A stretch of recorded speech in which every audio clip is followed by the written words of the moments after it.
जय हिंद दोस्तों। देखिए, कल की वीडियो में हमने ये पढ़ा था कि जीरो चैप्टर आपका फिजिक्स क्लास 11th का ये है। फिजिक्स आपका क्लास 11th का ये है। इससे पहले हमने जीरो चैप्टर यानी कि आपका बेस चैप्टर ऑलरेडी कंप्लीट कर लिया है। उसमें कुछ नोबेल पुरस्कार थे, सिद्धांत थे, वैज्ञानिकों के नाम थे और भारत के कुछ वैज्ञानिक थे। तो वो आपका इंपॉर्टेंट है। आप प्लेलिस्ट में जाएंगे, चैनल ओपन कीजिए, प्लेलिस्ट में आपको क्लास 11th फिजिक्स के प्लेलिस्ट में आपको वीडियो मिल जाएगा। तो वो वीडियो देख लीजिए, 16 मिनट का वीडियो है, इंफॉर्मेशन से भरा हुआ है।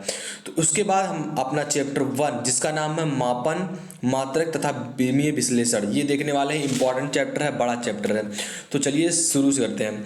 पहला जो आपका इसमें हेडिंग है कि मापन के मात्रक, मापन के क्या मात्रक होते हैं, जिससे मापा जाता है उसके मात्रक क्या होते हैं। तो भौतिक राशियों का स्वेच्छा से चुना गया मात्रक क्या होता है? मानक मात्रक होता है। जो स्वेच्छा से चुना जाता है भौतिक राशियों का, वही मानक क्या होता है? आपका मात्रक होता है। इसमें हम केवल पढ़ते चलेंगे और थोड़ा कुछ समझाने की कोशिश करेंगे। अगर आप चाहते हैं कि एक एक टॉपिक पर वीडियो बने तो कमेंट जरूर कीजिएगा। इसमें आपको नोट्स, समझ लीजिए नोट्स एक तरीके से प्रोवाइड कराया जा रहा है। जो बच्चे ने नोट्स नहीं बनाया है या फिर जिनका नोट्स आपको बेटर नहीं लगता है, तो बेटर नोट आपके लिए है। पूरा इसमें सारा कुछ एक एक चैप्टर, एक एक हेडिंग, एक एक पॉइंट के रूप में दर्शाया गया है। तो आप वीडियो पूरा देखिएगा। चलिए दूसरे टॉपिक की ओर बढ़ते हैं। हमारा दूसरा टॉपिक है कि भौतिक राशियाँ। भौतिक राशियाँ क्या होती हैं? तो वे राशियां जिनका मापन भौतिक के विभिन्न नियमों और सिद्धांतों के प्रतिपादन हेतु आवश्यक है, वह भौतिक राशियां हैं। जैसे कि आपका क्या हो गया? लंबाई, द्रव्यमान, समय, बल, ताप, विद्युत धारा। तो भौतिक राशियां वे होती, जानते हो कि भौतिक राशियां मुख्यतः सात होती हैं। तो वे राशियां जिनका मापन भौतिक के विभिन्न नियमों, जो भौतिक के नियम होते हैं और सिद्धांत होते हैं, उनके प्रतिपादन हेतु उनके द्वारा किया जाता है, उन राशियों को क्या कहते हैं? भौतिक राशियां कहते हैं। वैसे भौतिक राशियां तमाम हैं, लेकिन आपके सिलेबस में केवल 7 भौतिक राशियों के बारे में वर्णन किया गया है। चलिए आगे देखते हैं। आपका अगला है मूल राशियां। मूल राशियां क्या हैं? तो स्वेच्छा से चुनी गई वे सभी राशियां जो परस्पर स्वतंत्र हों।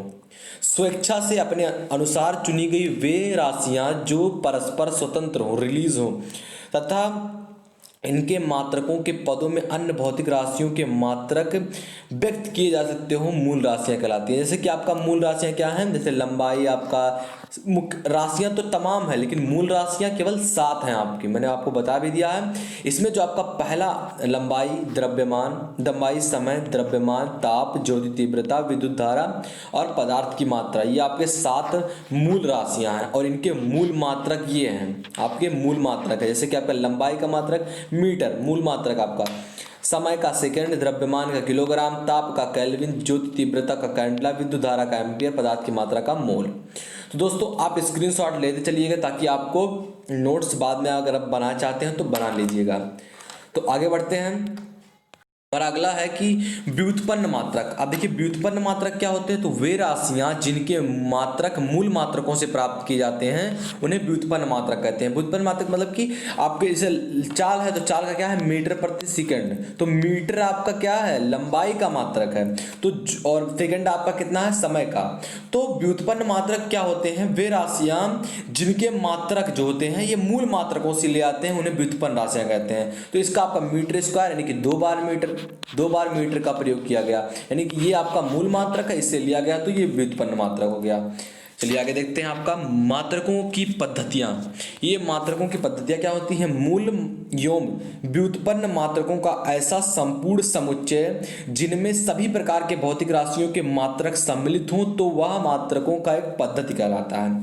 जैसे कि आपका आपके पास 4 पद्धतियां हैं, CGS पद्धति, FPS पद्धति, MKS पद्धति और SI पद्धति। तो देखेंगे मात्रकों की पद्धतियां कितनी हैं। तो 4 पद्धतियां आपकी हैं, तो एक एक करके देखते हैं। तो CGS पद्धति आपका क्या है? इसे गाउसियन पद्धति भी कहते हैं। आपसे कोई पूछ ले कि CGS पद्धति को किस और नाम से जाना जाता है, तो आप बताएंगे गाउसियन पद्धति। आपका 1 नंबर में ये क्वेश्चन पूछ सकता है। अब देखिए इस पद्धति में लंबाई को सेंटीमीटर, लंबाई का जो मात्रक है वो क्या है? सेंटीमीटर। द्रव्यमान का इसमें ग्राम लिया गया है। समय को क्या लिया गया है? सेकंड। समय आपका सारे मात्रकों में समय का सेकंड रहेगा। तो इसमें जो आपका देखिए ये इसे गाउसियन पद्धति के नाम से जानते हैं। इस पद्धति में लंबाई को सेंटीमीटर और द्रव्यमान को ग्राम, द्रव्यमान का मात्रक ग्राम है इसमें और समय का मात्रक सेकंड है। तो ये आपका गाउसियन पद्धति, आपको ध्यान रखना है। सीरियस पद्धति को गाउसियन पद्धति कहते हैं। आगे चलते हैं। हमारा अगला पद्धति जो है वो एफपीएस है। एफपीएस पद्धति को ब्रिटिश पद्धति के नाम से जानते हैं। आपसे कोई पूछ ले कि ब्रिटिश पद्धति किस पद्धति को कहते हैं, तो आप बताएंगे एफपीएस पद्धति को ब्रिटिश पद्धति कहते हैं। अब देखिए इसमें दूरी का मात्रक फुट है और द्रव्यमान का पाउंड है और समय का इसमें क्या मात्रक है आपका सेकेंड है। तो यह आपको ध्यान में रखना है। अगला जो आपका है एमकेएस पद्धति। एमकेएस पद्धति क्या है? यह एक फ्रांस में विकसित है। यह जो पद्धति विकसित हुई या कहाँ विकसित हुई? फ्रांस में। एमकेएस आपको ध्यान रखना होगा। और इसमें दूरी को मीटर में ले आता है, द्रव्यमान को किलोग्राम में तथा समय को सेकंड में करते हैं। तो ये आपका एसआई पद्धति। आगे देखते हैं। आपको ये ध्यान में रखना है कि किस पद्धति को किस और नाम से जानते हैं और इस पद्धति में लंबाई का मात्रक क्या होता है, दूरी का मात्रक क्या होता है, द्रव्यमान का मात्रक क्या होता है, समय का मात्रक क्या होता है। आगे देखते हैं आपका इंटरनेशनल पद्धति, जिसे आप एसआई पद्धति के नाम से भी जानते हैं। एसआई का फुल फॉर्म आपसे कोई पूछ ले, यही पद्धति आपका इंटरनेशनल पद्धति है। इसी के रूप में आपका सहारा लिया आता है। इसमें जो पद्धति का जो मान रहेगा, जो मात्रक रहेगा, वही आपका पूरे वर्ल्ड में रहेगा। जैसे कि एसआई पद्धति का फुल फॉर्म लिखते हैं। फुल फॉर्म होता है international system of union. SI यहाँ केवल एसआई है तो यह सिस्टम इंटरनेशनल नहीं कहेंगे, इंटरनेशनल सिस्टम ऑफ यूनिट्स आप कहेंगे।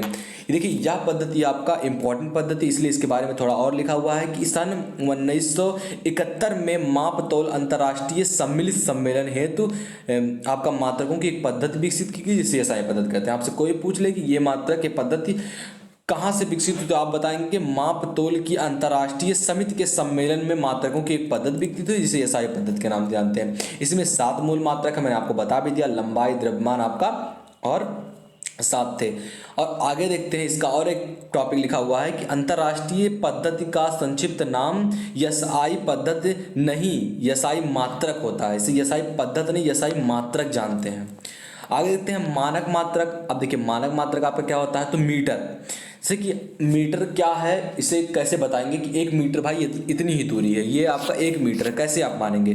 तो इसके लिए भी खोज किए गए, इसके लिए बताया गया, कोई एक रखा गया। जैसे कि पहले क्या होता था कि चाइना में छोटा आपका 1 मीटर होता था, भारत में उससे बड़ा होता था, और आपका चले जाते हैं अमेरिका में तो वहाँ उसका बड़ा होता था। मतलब कि अलग अलग देशों में अलग अलग 1-1 मीटर था। 1 मीटर तो था लेकिन अलग अलग था। तो ऐसा बनाया गया, एक चीज़ का निर्माण किया गया इंटरनेशनल सिस्टम द्वारा, जो आपके यूनिट्स हैं इनके द्वारा बनाया गया कि 1 मीटर वही दूरी होगी जिसका, देखिए यहाँ वर्णन किया गया कि 1 मीटर वह दूरी होगी जो प्रकाश द्वारा 1/299,792,458 सेकंड में निर्वात में चली जाती है। वही जो दूरी होती है वही आपका क्या होता है, मीटर होता है।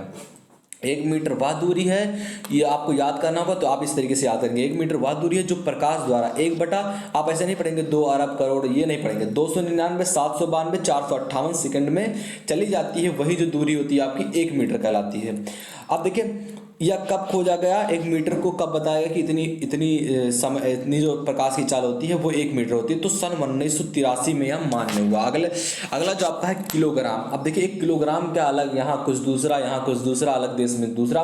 तो क्या किया गया कि बताया गया कि 1 किलोग्राम वह भार है, 1 किलोग्राम वह वेट है जो प्लेटिनम इरिडियम, आपका यह तत्व है प्लेटिनम इरिडियम से बने उस बेलन के द्रव्यमान है जो सिरवस नामक स्थान पे फ्रांस में रखा है। फ्रांस में एक प्लेटिनम इरिडियम नामक तत्व जो बेलन का है वह रखा गया है। उसी को जब तौला गया तो वही जो आपका किलोग्राम बना, वही जो आपका भार बना, उसे ही 1 किलोग्राम के नाम से जानते हैं। 1889 में यह मान्य हुआ। आगे देखते हैं सेकंड को कैसे ज्ञात किया गया, सेकंड को कैसे बताया गया इंटरनेशनल लेवल पे। तो 1 सेकंड वह समय अंतराल है, एक जो सेकंड है वह टाइम है, वह समय है जिसमें सीजियम परमाणु आपका है, सीजियम 133 परमाणु आपने पढ़ा होगा तो आपको पता होगा कि सीजियम 133 परमाणु द्वारा उत्सर्जित एक विशेष तरंग दैर्ध्य के विकर्ण के 91, 92, 70 बार कंपन होती। एक जो प्लेटिनम इरिडियम है यह 63, 91, 92, 70 बार कंपन हो जाती है, यही कंपन हो जाती है आपकी। और वही जो आपका समय अंतराल होता है कहलाता है 1 सेकंड, 1 सेकंड कहलाता है। अब आगे देखते हैं एम्पियर क्या है। देखिए 1 एम्पियर क्या है, एम्पियर आपका विद्युत धारा से कनेक्ट करता है। तो एम्पियर क्या है, विद्युत धारा का मात्रक क्या होता है, एम्पियर। तो 1 एम्पियर वह विद्युत धारा है जो निर्वात में 1 मीटर की दूरी पर स्थित दो समांतर तारों के बीच प्रत्येक तार की प्रति मीटर लंबाई पर 2 × 10⁻⁷ न्यूटन बल आरोपित करता है।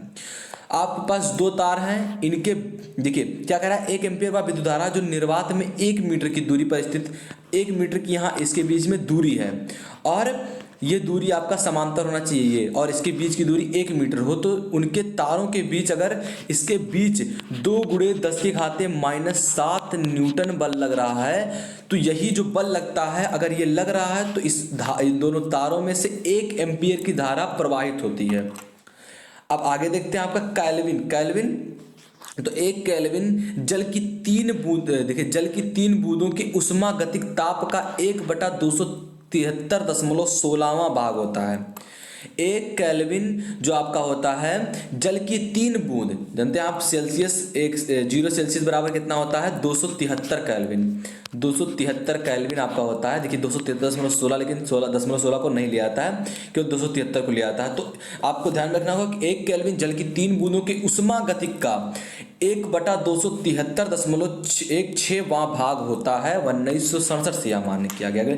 आगे बढ़ते हैं, आपका छठवां है कि कैंडला क्या है, तो 1 कैंडला 5.4 × 10⁻14 हर्ट्ज की आवृत्ति वाले स्रोत की तीव्रता है जो उस दिशा में 1/683 वाट प्रति स्केंडियम की विकिरण तीव्रता का एक वर्णीय प्रकाश उत्सर्जित करता है। यह 1979 से 80 से मान किया गया, 79 से।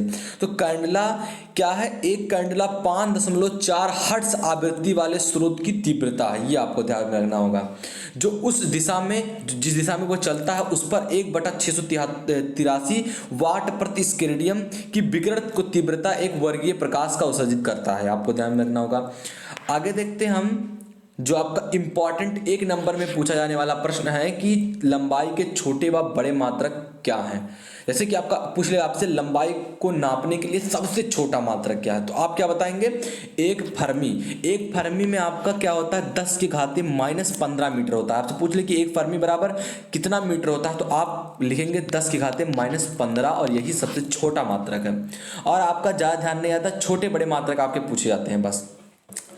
और ये आपसे एक, जैसे कि आप एक एक्सरे पूछ ले, 1 एक्सरे बराबर 10⁻13, 1 एंगस्ट्रॉम बराबर 10⁻10, 1 माइक्रोन बराबर 10⁻6, 1 इंच बराबर 0.025 मीटर होता है, 1 फुट बराबर 0.3048 मीटर होता है, 1 गज में कितना फुट होता है, 3 फुट होता है। तो इसका 3 गुना कर दीजिए तो आपका आएगा 0.9144। 1 मील बराबर कितना होता है, तो 1 मील बराबर होता है आपका 1760 गज। 1 गज में 3 फुट, 3 फुट होता है और 1 मील में 1760 गज कितना मीटर होता है, 1609 मीटर होता है। आपसे पूछ ले 1 मील में कितना मीटर होता है, तो आप क्या बताएंगे, 1609। चलिए आगे बढ़ते हैं, आपके दोस्तों छोटे मात्रक। अब चलिए बढ़ते हैं बड़े मात्रकों की ओर। तो सबसे जो बड़ा आपका मात्रक है खगोलीय मात्रक। खगोलीय मात्रक से बड़ा आपका कोई मात्रक नहीं होता है। तो सबसे बड़ा मात्रक जो आपका है खगोलीय मात्रक होता है, ये 1.496 × 10⁻11 मीटर होता है। एक प्रकाश वर्ष में आपसे पूछ ले कितना मीटर होता है, तो आप क्या बताएंगे, 9.46 × 10⁻15 मीटर। एक पारसेक बराबर 3.08 × 10⁻16 मीटर।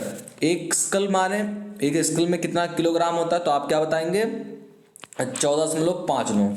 तो दोस्तों ये थे आपके, अगर स्क्रीनशॉट आप लेना चाहते हैं तो स्क्रीनशॉट यहाँ से ले सकते हैं, क्योंकि ये चैप्टर बड़ा है, वीडियो लंबी होगी। तो आप स्क्रीनशॉट ले लीजिएगा, एक बार पढ़ लीजिए, आपका इंपॉर्टेंट नहीं है। केवल सबसे बड़ा मात्रक आपको याद में रखना, प्रकाश वर्ष, पारसेक और खगोलीय मात्रक, ये आपको ध्यान में रखना होगा। तो अगर ये आप ध्यान में रखें तो ये आपका यही पूछा जाएगा। अब देखिए आगे बढ़ते हैं, कोटिमान। आपका कोटिमान क्या होता है, तो किसी भौतिक राशि के परिमाण का निकटतम 10 की घात वाली संख्या में प्राप्त 10 की घात को उस परिमाण का कोटिमान कहते हैं। किसी भी संख्या के ऊपर आप 10 की घात में जो मान लगा देते हैं, कोई भी मान यहाँ XYZ हो सकता है, तो वही मान आपका क्या कहलाता है, कोटिमान। एज रूप यहाँ दिखाया गया है। अगर आप 10,000 का कोटिमान लिखते हैं तो 1 × 10 की घात 4। अब इसका कोटिमान कितना होगा, 4। 10 की घात में जो वाला घात लगेगा, 1 लगा तो एक कोटिमान 1, 2 लगा रहेगा तो 2, 3 लगा रहेगा 3। अगर आप कोटिमान लिखते हैं, आपको बताइए कैसे लिख रहे हैं कोटिमान, तो इसे आपका 1 लाख ले लिया जाए। 1 लाख 1 लाख है, इसका कोटिमान हमें रूप में लिखना है, कोटिमान के रूप में लिखना है, कोटि के रूप में। तो आप क्या करेंगे, एक जहां आपकी संख्या वाली देखिए ये एक दशमलव है, यहाँ अगर संख्या हो तो यहाँ तक लेते, अगर 1 दशमलव है यहाँ तो 1 लिख दिया, गुणे 10 के घात के रूप में आप हमेशा लिखेंगे। अब देखिए 1 को छोड़कर यहाँ दशमलव लगाइए और देखिए कितना शून्य है, 1 2 3 4 5, तो 10 के घात 5 आपका 1 लाख ये है। तो इस तरह से कोटिमान में लिखते हैं आप। आगे बढ़ते हैं। हेडिंग आपका है अल्पतमांक। अल्पतमांक क्या होता है, तो किसी मापन यंत्र द्वारा मापित न्यूनतम माप को उस यंत्र की अल्पतमांक, जो सबसे छोटा माप आपका माना जाता है वही आपका अल्पतमांक होता है। किसी मात्रक यंत्र द्वारा मापित, किसी मापक यंत्र द्वारा मापित न्यूनतम माप को उस यंत्र की अल्पतमांक कहते हैं। पॉइंट के रूप में लिखा गया है कि साधारण मीटर की पैमाने की अल्पतमांक 1 होती है।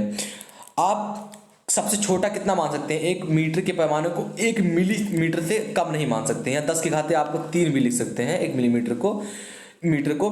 अब देखिए वर्नियर कैलिपर्स की अल्पतमांक की मान 10 के घाते -4, पेच मापी की अल्पतमांक, गोलाई मापी गई है अल्पतमांक 10 के घाते -5। आप अल्पतमांक के बारे में आगे पढ़ेंगे विस्तार रूप से। यहाँ शॉर्ट में दिया गया है कि किसी मापन यंत्र द्वारा मापित न्यूनतम माप को उस यंत्र की अल्पतमांक कहते हैं। जो आपका हेडिंग है दोस्तों, बड़ी दूरियों के मापन की अप्रत्यक्ष विधियां। बड़ी जो दूरियां हैं इनको मापने की अप्रत्यक्ष विधियां तो क्या है, जैसे कि यहां से कोई आपको कह दे कि यहां से नापिए सूर्य का कितना दूरी है या फिर चंद्रमा की कितनी दूरी है पृथ्वी से, तो वो ज्ञात करने के लिए आपको लेजर या फिर कई अन्य जो ध्वनि से चलते हों ऐसी दूरियों को नापना पड़ेगा। आप मीटर लेके तो नाप नहीं सकते यहाँ से वहाँ तक मीटर में, तो आप क्या करते हैं, ध्वनि का प्रयोग करते हैं। जैसे कि आपका ध्वनि में सोनार, लेजर आपका हो गया, राडार। तो देखिए पहला जो आपका इसमें है प्रतिध्वनि। प्रतिध्वनि क्या होता है, आपने पढ़ा होगा कि ध्वनि जो है अगर हम बोलते हैं सामने कोई दीवार है या फिर दूर कहीं आपका कोई ऐसा चीज़ है जो अगर ध्वनि बोल रहे हैं, मुंह से आपकी आवाज़ निकल रहा है, तरंगों के रूप में जा रहा है, तो वापस आपके पास टकरा कर आएगा, इसे प्रतिध्वनि कहते हैं। टकरा कर वापस लौटने की क्रिया को प्रतिध्वनि कहते हैं। ध्वनि है तो ध्वनि, प्रकाश है तो प्रकाश, आगे देखते हैं प्रतिविधि क्या है। प्रतिध्वनि विधि क्या है, जब कोई प्रेक्षक किसी दृढ़ अवरोध के सामने खड़ा होकर, मैंने आपको बता भी दिया कि ध्वनि स्रोत से उत्पन्न करता है, तो वह ध्वनि अवरोध से प्रतिरोधित होकर प्रत्येक मतलब कोई व्यक्ति तक पुनः पहुंच जाती है। इस परावर्तित ध्वनि को प्रतिध्वनि कहते हैं। प्रतिध्वनि विधि के द्वारा किसी स्थान की दूरी, स्थित पहाड़ी की दूरी ज्ञात कर सकते हैं। देखिए मैंने आपको बताया कि अगर दूर कोई वस्तु है तो ध्वनि के माध्यम से उसे ज्ञात कर सकते हैं। जब आपका डिस्टेंस आपको निकालना हो तो आपके पास क्या है, वेग है, एफ है आपके पास, और आपका 2, आप 2 से भाग करेंगे क्योंकि यहाँ आप बोल रहे हैं यहाँ दीवार है, यहाँ दीवार है, इससे गई एक बार टकरा कर आई, तो आपको 2 से भाग करना होगा, तब इसका एग्जैक्ट मान निकलेगा। तो वेग आपका और टी आपका क्या है, समय। आपके पास वेग पता हो और समय पता हो आपको कि कितने वेग से जा रही है वेग, और समय अंतराल कितने समय अंतराल में ये वापस लौट कर आई, और आप 2 से भाग कर देंगे, आपको पता चल जाएगा कि ये कितना है, इसकी बेस की डिस्टेंस दूरी। अब देखिए v का मान, v का चाल निर्वात में कितना होता है, 332 मीटर प्रति सेकंड। आपने बोला अगर निर्वात में आप खड़े हैं, निर्वात मतलब जहां कुछ ना हो, निर्वात में प्रकाश की चाल कितनी होती है, 3 × 10⁸ होती है। तो निर्वात में आपके v का मान कितना होगा, 332 मीटर। अब मान लिया जाए आपको निकाल कि यहाँ से यहाँ आप खड़े हैं और सामने कोई दीवार है बहुत दूरी पर, और यह हमने कुछ बोला, ये वापस टकरा कर 4 सेकंड में वापस लौटा। हाँ, और आप बताइए कि इसके बीच की दूरी कितनी होगी। तो आप क्या करेंगे, आपको 4 सेकंड पता है और v का मान 332 रखेंगे और अपान आप क्या कर देंगे 2 से। अब 2 से 4 काट दिया, 2 बचा, और 332 से 2 से गुणा कर दिया तो आपका 664 आ गया, यानी कि जो आपका आंसर है ये आ गया मीटर पर सेकंड में। तो आपको यही ध्यान में रखना होगा कि v बराबर आपका कितना है, 332 मीटर प्रति सेकंड। अब आगे देखते हैं एक और विधि, सोनार विधि। अब देखिए सोनार विधि क्या होता है कि सोनार अंग्रेजी शब्द, वाक्यांश आपसे कोई पूछ लेता है कि सोनार का बताइए, SONAR, तो सोनार का आपसे कोई पूछ ले कि इसका फुल फॉर्म क्या होता है, तो आप क्या बताएंगे, साउंड नेविगेशन एंड रैंकिंग। आपसे एग्जाम में पूछ भी लेता है, का संक्षिप्त रूप है। आगे देखते हैं। देखिए इस विधि का उपयोग जल के भीतर गहराई स्थित वस्तुओं की स्थिति ज्ञात करने के लिए कहते हैं। देखिए कोई आपने 10 में पढ़ा होगा सोनार, तो सोनार ये क्या है, ये बेसिकली समुद्र में जहाजों के आगे लगे होते हैं और इससे ज्ञात किया जाता है कि सामने लगा देते हैं और वहां से ये अपनी तरंगों को छोड़ता रहता है। यहाँ लगा जहाज है, इसके सामने लगा दिया, मान लीजिए यहाँ कोई बड़ा पत्थर है, तो तुरंत ये अगर लेजर इसकी छूटती रहती है, इसकी ध्वनि छूटती रहती है, तुरंत ये बता देगा कि आगे कुछ है और खतरा है, इधर मोड़ लीजिए। तो ये क्या करते हैं, एक बार जाते हैं, टकराकर वापस लौट आते हैं और बता देते हैं कितनी दूरी पर स्थित है। तो इस तरीके से ज्ञात करते हैं। इसमें भी सेम आपका है, डी बराबर वी गुणे टी और बटा 2 से कन्फ्यूज मत होइएगा, क्योंकि एक बार तो ये जाते हैं, एक बार वापस आते हैं, तो इसके बीच में 2 दूरी हो जाता है, तो एक दूरी को घटाने के लिए 2 से भाग कर देते हैं। अब देखिए इसमें लेकिन वी का मान अलग है। जल में आपका वी का मान 1450 मीटर प्रति सेकंड होता है, आपका 1450 मीटर प्रति सेकंड होता है वी में। तो आप सवाल लगा सकते हैं इससे भी। आपका अगला है लेजर। लेजर विधि क्या है, लेजर विधि भी द्वारा दूरियों को ज्ञात करते हैं। ये बड़ी दूरियां ज्ञात करने के लिए हैं ये। तो देखिए लेजर क्या होता है, लेजर का अंग्रेजी वाक्यांश अगर आप लिखते हैं, आपसे कोई पूछ ले लेजर का फुल फॉर्म बताइए, तो आप क्या बताएंगे, light amplification by simulated emission of radiation, आप ये बताएंगे। लेजर का फुल फॉर्म आपसे कोई पूछ ले तो आप बताएंगे light amplification by simulated emission of radiation का संक्षिप्त रूप है। तो देखिए लेजर एक अति तीव्र प्रकाश पुंज होता है, प्रकाश की पुंज है। अगर लेजर लाइट में आप जो आपकी यहाँ आपके पास अगर ये पृथ्वी के चारों ओर का O3 है, यानी कि ओजोन परत है, तो वही ओजोन परत आती है, तरंगदैर्घ्य आती है प्रकाश की किरण। प्रकाश बहुत ही उच्च लेवल का भी होता है और निम्न लेवल का भी होता है। तो जो आपका अल्फा किरणें होती हैं, ये ओजोन परत रोक लेता है यहाँ कि ये ना आए अंदर। अगर आप ओजोन जो ये अल्फा कण है, अल्फा किरणें हैं, इनको आप एक लेजर में ले लीजिए और एक दीवार पर मारिए तो पूरा दीवार कट जाएगा, इतनी पावर होती है अल्फा कणों में। आ गया तो बता दिया हमने। चलिए देखते हैं इससे कैसे दूरियां ज्ञात करेंगे। तो D बराबर आप क्या लेंगे, C, D बराबर C गुणे T। यहाँ C लिया गया है, C माने प्रकाश की चाल। वहां तो आपका ध्वनि द्वारा छोड़ रहे थे, लेकिन यहाँ क्या आ गया, आपका प्रकाश आ गया, यानी कि लाइट आ गया। तो लाइट के लिए आप C का मान कितना लिखेंगे, 3 × 10⁸ निर्वात में प्रकाश की चाल होती है। तो D अगर आपको ज्ञात करना है, D मतलब होता है डिस्टेंस, दूरी आपको ज्ञात करना है, तो C गुणे T। C क्या है आपका प्रकाश की चाल और T क्या है आपका समय अंतराल। और आप दो ज्ञात करेंगे, क्योंकि आपका यहाँ कोई भी अगर जा रहा है कोई भी तो वापस भी आएगा, परावर्तित हो जाएगा, तो 2 दूरी हो जाती है, इसलिए 2 लगाते हैं।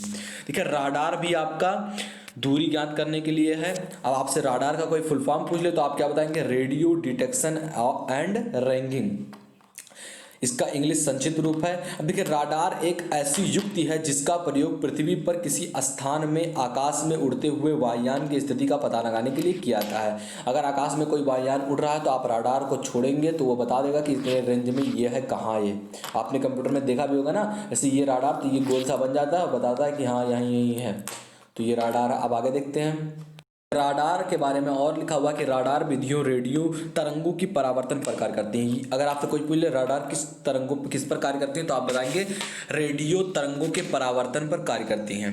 अब इसका अगर ज्ञात करें तो राडार भी आपका प्रकाश ही द्वारा ज्ञात किया जाता है, तो यहाँ भी C लगेगा और बाकी सब वही है। C का मान आपको ज्ञात पता है कि 3 × 10⁸ मीटर प्रति सेकंड। कि अगला आपका मोस्ट इंपॉर्टेंट हेडिंग है कि आवोगाद्रो विधि द्वारा परमाणु के आकार का आकलन, जो परमाणु का साइज है इसका आकलन किस विधि द्वारा, आवोगाद्रो विधि द्वारा। तो इससे कैसे याद करते हैं आप देखिए, परमाणु एक अति सूक्ष्म गोला है, आप लोग जानते होंगे परमाणु एक अति सूक्ष्म छोटा सा गोला है। किसी पदार्थ में जब परमाणु सटकर रखे होते हैं तो उनके बीच कुछ स्थान रिक्त होता है, अर्थात पदार्थों के n मोलों में पदार्थ परमाणुओं द्वारा घिरे होते हैं। अगर आपने केमिस्ट्री पढ़ा होगा, मैंने आपको पढ़ाया भी है, दूसरे चैप्टर में आपका केमिस्ट्री के परमाणु की खोज, परमाणु से रिलेटेड सारी जानकारियां दी गई हैं। अगर आपने वीडियो नहीं देखा तो प्लीज वीडियो देख लीजिए।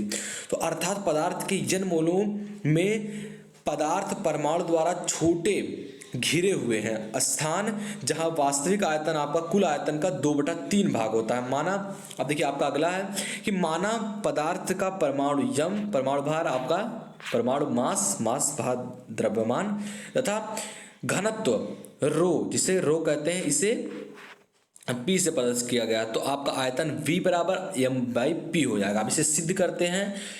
ये आपका क्या था, परमाणु का साइज निकालने के लिए। तो परमाणु का साइज यानी कि आयतन, तो आपका निकल करके आया V बराबर m/p। अब इसे ज्ञात करते कैसे ये आया। तो यदि पदार्थ के एक मोल का द्रव्यमान m है तो इसके परमाणु की संख्या n है। आप नंबर परमाणुओं की संख्या ले रहे हैं और द्रव्यमान इसका m ले रहे हैं, तो आपका क्या हो जाएगा, n 4/3 πr³ और 2/3 आपका ऊपर दिया गया था 2/3 और गुणे m/p। तो आप काटेंगे तो n 2πr3 πr³ p is equal to m। r³ बराबर आपका कितना हो जाएगा, m/n2πp। r बराबर कितना हो जाएगा आपका फिर से, तो m/2n πp और आप कोष्टक बंद करेंगे और घात के रूप में 1/3, ये आपका r का मान निकल कर आया। तो देख लेते हैं आपका कि नाभिक की माप।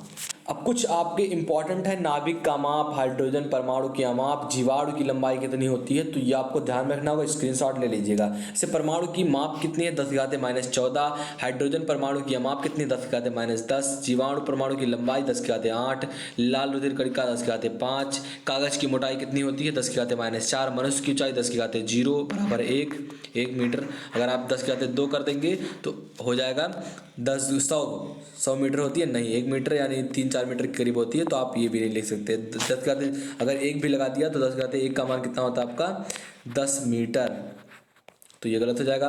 अब देखिए एवरेस्ट की ऊंचाई कितनी है 10⁻4 और चंद्रमा की त्रिज्या कितनी है 10⁻6, पृथ्वी की त्रिज्या 10⁻7, पृथ्वी से चंद्रमा की दूरी कितनी है 10⁻8, सूर्य की त्रिज्या कितनी है 10⁻9, सूर्य से पृथ्वी की दूरी 10⁻11, आकाशगंगा का माप कितना है 10⁻21, पूरे विश्व का माप कितना 10⁻26।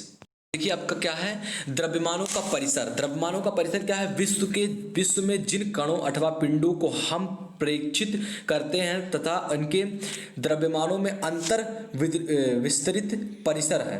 तो परिसर आपका क्या है कि विश्व में जिन कणों अथवा पिंडों को हम प्रेषित करते हैं इनके द्रव्यमानों में जो अंतर अत्यंत विस्तृत परिसर कहलाता है आपका। जैसे क्या इलेक्ट्रॉन, तो इलेक्ट्रॉन का द्रव्यमान 10⁻30 kg कोटि का, जबकि पूरे विश्व का द्रव्यमान कितना होता है 10⁻55 किलोग्राम कोटि का।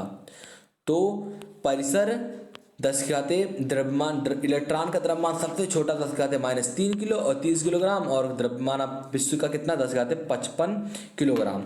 अब प्रमुख द्रव्यमान की कोटि, अब कोटि के रूप में जैसे लिख देते हैं, वहाँ आपका था कि 2, 5, तो कोटि के रूप में बेसिकली लिखने का मतलब 10 की घात के रूप में लिखने। तो प्रमुख द्रव्यमानों की कोटि अगर आप पूछे कोटि कितनी होती है, तो इलेक्ट्रॉन का 10⁻3, प्रोटॉन का 10⁻27, ऑक्सीजन का 10⁻26, यूरेनियम का 10⁻25, लाल रुधिर कणिका का 10⁻13, धूल का कण का 10⁻9, मच्छर का 10⁻5, अंगूर का जो दाना होता है 10⁻3, मनुष्य का वजन कितना होता है 10⁻2, और हाथी का 10⁻3, वायुयान का 10⁻8, और चंद्रमा का 10⁻23, पृथ्वी का 10⁻25, सूर्य का 10⁻30, आकाशगंगा 10⁻42, पूरे विश्व का 10⁻55, पूरे विश्व का आपसे पूछ लिए तो 10⁻55।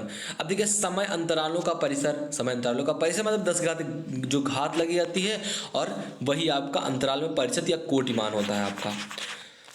अब देखिए कोटिमान आपका इसका कितना है 10, यहाँ -23 है, इसका कोटिमान कितना है -23 है, और परिसर क्या है 10 घात के रूप में जो घात लगाई जाती है। देखिए अगला आपका है कि समय अंतरालों का परिसर, तो घटना और समय अंतरालों का कोटि। तो जो प्रकाश द्वारा नाभिक दूरी पार करने में, ये प्रकाश है अल्फा कण छोड़ा गया था, तो इसमें जो नाभिक को दूरी पार करने में जो दूरी लगी, समय लगा, ये कितना समय अंतराल था, तो 10⁻23। यक्ष किरणों की आवर्तकाल 10⁻19, रेडियो तरंग का आवर्तकाल 10⁻6- और ध्वनि का आवर्तकाल 10⁻4। अगला है दोस्तों आपका विमीय विश्लेषण, जो कि हम अगले वीडियो में कवर करेंगे। विमीय विश्लेषण आपका इंपॉर्टेंट है, MELT जिसे रूप में लिखते हैं मुख्यतः होती हैं। तो अगले वीडियो में हम विमीय विश्लेषण यानी कि विमीय सूत्र पढ़ेंगे। ये आपका वीडियो था, केवल इसमें आपका विमीय सूत्र छूटा है, जो कि हम अगली वीडियो में विस्तार रूप से उसे बताएंगे। तो यहाँ पे वीडियो देखने के लिए बहुत बहुत धन्यवाद। अगर आपने अभी तक चैनल को सब्सक्राइब नहीं किया तो प्लीज़ चैनल को सब्सक्राइब कर लीजिए। 11th 10th आप 9th 12th किसी भी सब्जेक्ट किसी भी क्लास में है, आपको सारी वीडियोज़ मिलेंगे। तो मिलते हैं आपसे अगली वीडियो में, तब तक के लिए जय हिंद जय भारत।